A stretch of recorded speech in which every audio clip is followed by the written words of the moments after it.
સૌથી પહેલાં NIOSની વેબસાઇટ પર જવાનું, પછી સ્ટુડન્ટ લોગિન પર જાઓ. સ્ટુડન્ટ લોગિનનું પોર્ટલ આ રીતે ખુલી જશે. ત્યાં આપણે ફી ભરવા માટે યુઝર નેમ, ઈમેલ અને એના પાસવર્ડની જરૂર છે. તો તમે જ્યારે ફોર્મ ભર્યું હોય ત્યારે યુઝર નેમને પાસવર્ડ આવેલા હશે. જેમ કે આ રીતે આપણે વિદ્યાર્થીનું ફોર્મ ભર્યું છે ત્યારે આ ઈમેલ નાખી છે. એમાં એ ઈમેલને કોપી કરીને અહીંયા પેસ્ટ કરો.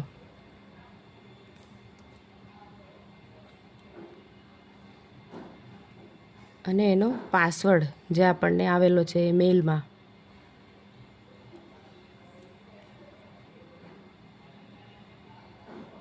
આ રીતે વિદ્યાર્થીનું પોર્ટલ ખુલી જશે. બરાબર. હવે ત્યાં આપણે પેમેન્ટ પેન્ડિંગ છે. બરાબર, ફી ભરવાનું કામ કરવાનું છે એટલા માટે. હવે અહીંયા તમે એપ્લિકેશન સ્ટેટસમાં જશો એટલે આપણે જ્યારે ફોર્મ ભર્યું છે ત્યારે એ ફી ભરવાનું બાકી રાખ્યું છે તમને અહીંયા ખુલેલું બતાવશે. એટલે રિસીવ્ડ ફોર્મ ત્યાં જવાનું છે. લાસ્ટમાં તમે જશો એટલે ફી પેમેન્ટ માટેનું બતાવે છે તમને. તો અહીંયા આપણે UPI કરવાનું છે ગૂગલ પે માટે અને પેમેન્ટ નાવ. Scan pay. હવે અહીંયા જઈને તમારે સ્કેન કરવાનું છે. બરાબર છે.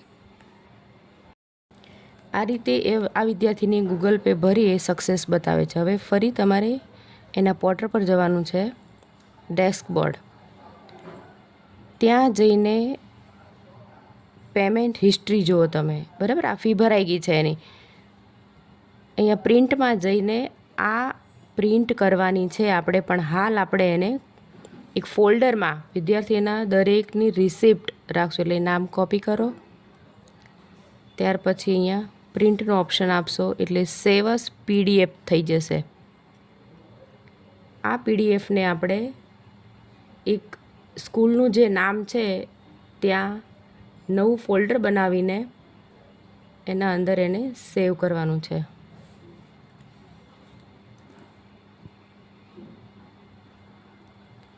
ત્યાર પછી હજી એક કામગીરી કરવાની છે. ડેસ્કટોપ પર જાઓ, રિસીવ ફોન પર જાઓ અને આ રેફરન્સ નંબર, આ તમને રિસિપ્ટમાં પણ બતાવશે. રેફરન્સ નંબર કોપી પેસ્ટ કરીને આપણે જે વિદ્યાર્થીની ફી ભરી છે એના બાજુમાં લખી દો. બરાબર છે. અને એના બાજુમાં એની જન્મ તારીખ જે આપણે ફોર્મ ભરતી વખતે નાખી છે એ જન્મ તારીખ.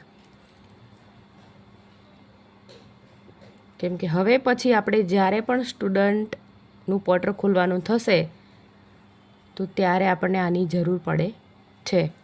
માટે આ વસ્તુ ખાસ કરવાની છે. બીજું, જે વિદ્યાર્થીની તમે ફી ભરો છો એની એમાઉન્ટ ખાસ તમારે ત્યાં નીચે લખવાની છે. જેમ કે આના મેં 2570 ભર્યા તો 2570 અહીંયા અમે લખી દીધા છે. એટલે જેથી કરીને જેટલા વિદ્યાર્થીઓની ફી ભરી તેનો હિસાબ હું રાખી શકું છું.